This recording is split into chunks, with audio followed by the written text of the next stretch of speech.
this on. Welcome everybody to the EdgeVerse Techcast. This is our last episode of the year. Bridget told me to stay away, but I figured I'd give you guys one more nugget before we start the new year. Next week we have a great episode scheduled, but for those of you out walking, getting your steps in, I wanted to give you a little something to kick off your new year.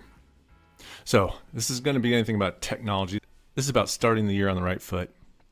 One of the things I was lucky enough to have growing up is I was a competitive runner.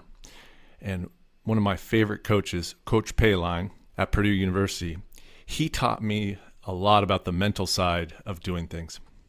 This is a story he taught us before we went on long runs. He'd sit us down. It was one of my favorite parts of the day. He would give us a lesson to help us tackle the things that were in front of us. At the time, we didn't know. We thought it was all about running long distances, but he was actually teaching us more about life than he was about running.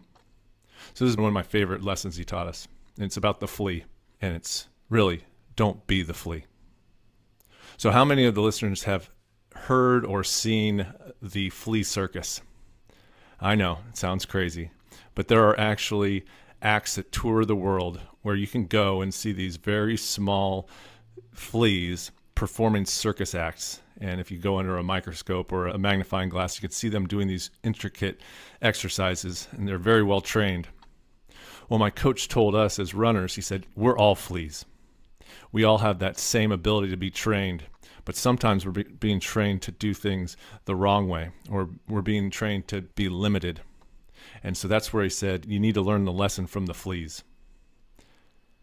What do you mean by that? Well, Og Mandino actually told this story quite a bit, one of the most famous motivational speakers. He said he learned it from some of his lessons. He said that if you get some fleas out in the open, out in the wild, those fleas will jump, meters high. You can't get a hold of them. They are just bouncing all over the place. But to train a flea, it's pretty simple. What you do is you go out and get one of those old coffee cans. Older people will remember the days you'd get a big Folgers can and you had those lids on top of it. Well, if you went out there and you got a flea or a couple fleas and you could get them into that coffee can, put that lid on, it would sound like popcorn. And you'd hear a pop, pop, pop, pop, pop, pop. And you could go away for 2 or 3 minutes and come back and you'd still hear that pop, pop, pop.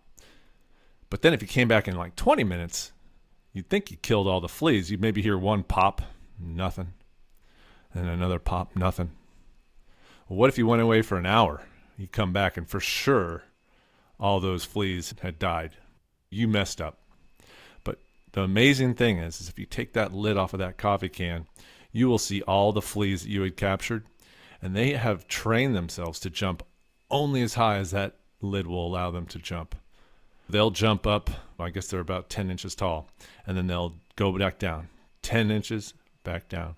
And they will not hurt themselves. They will not hit that ceiling that was put on them by you.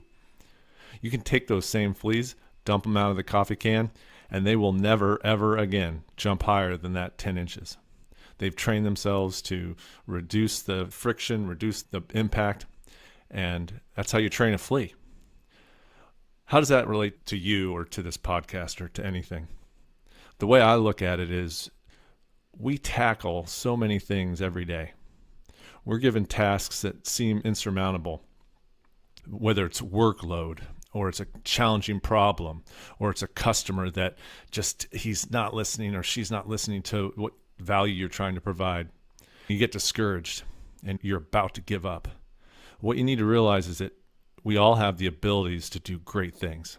Sometimes it's through persistence, sometimes it's through creativity, and sometimes you don't know what it's from. But if you continue to try and try, you can do amazing things. Sometimes you need help from other people too. Sometimes it's not sheltering yourself and looking for other resources. What the story of the flea is teaching us is never limit what you believe you're capable of. Never put a limit and never let anyone else put a limit on what you think you're capable of doing. So in 2026, when you're trying to tackle your next project, or you're trying to talk to those customers, or you're trying to solve the problem that your manager gave you, never give up. Maybe reach out and ask for some help, or just dig down deep and use what you know you're capable of doing and just push through. Because in the end, we're all amazing individuals, but we can limit ourselves, and that's one of the biggest limiting factors in a lot of our success. So I hope you all enjoyed this short story. I hope you're all excited about 2026. Bridget will be back. She'll probably yell at me for doing this by myself, but I really wanted to share with you that story. It's one of my favorite. I fall back on it quite a bit all the time just to keep me going and trying to do my best.